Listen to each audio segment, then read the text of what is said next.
আজকে আমি আপনাদের করে দেখাচ্ছি মাছের ডিম দিয়ে আমের ঝোল। তার জন্য আমি মাছের ডিম নিয়েছি। মাছের ডিমটা ভালো করে ধুয়ে পিস পিস করে কেটে রাখা আছে। কড়াই তেল দিয়ে দিলাম। এবার আমি ডিমগুলো দিয়ে দিলাম। ডিমগুলো ভালো করে আমি ভেজে নেব। একটু হলুদ দেবো আর একটু নুন দেবো, দিয়ে আমি এটা ভালো করে ভেজে নেব। ভেজে আমি তুলে রাখবো। একটু লাল লাল করে ভেজে নেব ডিমটা। এটা খেতে কিন্তু খুব ভালো লাগে গরমের সময় তো। তুলে নিলাম এবার আমি ডিমগুলো। এবার এর মধ্যেই আমি কালো জিরে ফোড়ন দেবো 1 চামচ দিয়ে। এবার আমি লম্বা লম্বা করে যে আমটা কেটে রেখেছি ওই আমটা দিয়ে দিলাম। ভালো করে নাড়াচাড়া করে নেব। এর মধ্যে দেবো একটু হলুদ গুঁড়ো দিয়ে দেবো আর স্বাদ অনুসারে নুন দেবো। ডিমে নুন দেওয়া আছে, খুব বেশি নুন দেবো না। ভালো করে নাড়াচাড়া করে নিলাম। আমি এবারে সর্ষেটা বাটা ছিল সেই সর্ষেটাও দিয়ে দিলাম, দিয়ে বেশি করে একটু জল দিয়ে দিলাম।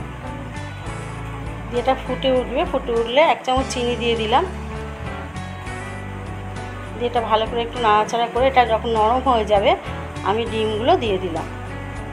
এর মধ্যে আমি 4টে কাঁচা লঙ্কা আর কাঁচা সর্ষের তেল একটু ছড়িয়ে দেবো।